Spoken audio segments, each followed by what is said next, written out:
Merci. La parole est à François Vanson, puis elle sera ensuite à Sergio Coronado. Merci, merci Monsieur le Président.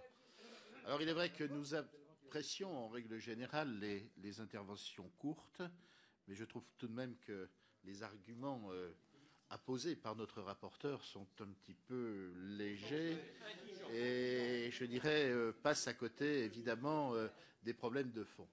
Je voudrais intervenir sur la notion et l'opportunité d'un référendum.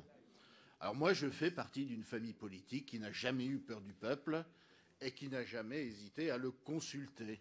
Et je crois qu'on ne doit pas avoir peur sur une question aussi grave, eh bien, de porter le débat à l'échelle totale, à l'échelle du pays tout entier.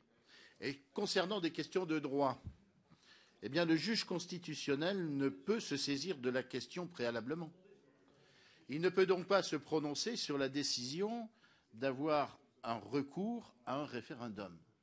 Ensuite, le deuxième argument, après le vote, le Conseil constitutionnel ne peut s'opposer aux dispositions éventuellement adoptées en cas de oui majoritaire, car elles sont naturellement l'émanation de la volonté populaire.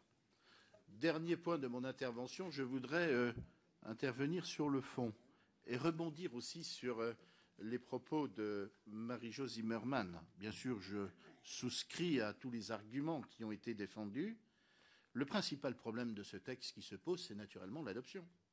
Et nous assistons à un glissement, mais fondamental, historique, qui va au-delà des fondements de notre société. Nous assistons avec un tel dispositif à un glissement du droit de l'enfant vers un droit à l'enfant. Et ce qui veut dire concrètement que le bien-être de l'enfant passe après la volonté des couples d'avoir un enfant à tout prix.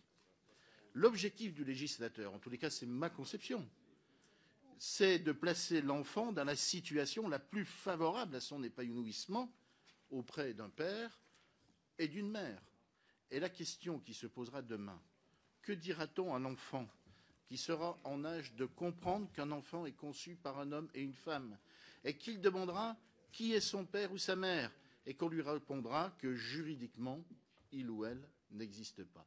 Donc, pour toutes ces raisons, parmi bien d'autres, je pense qu'il serait naturellement opportun de voter en faveur de la suppression de cet article.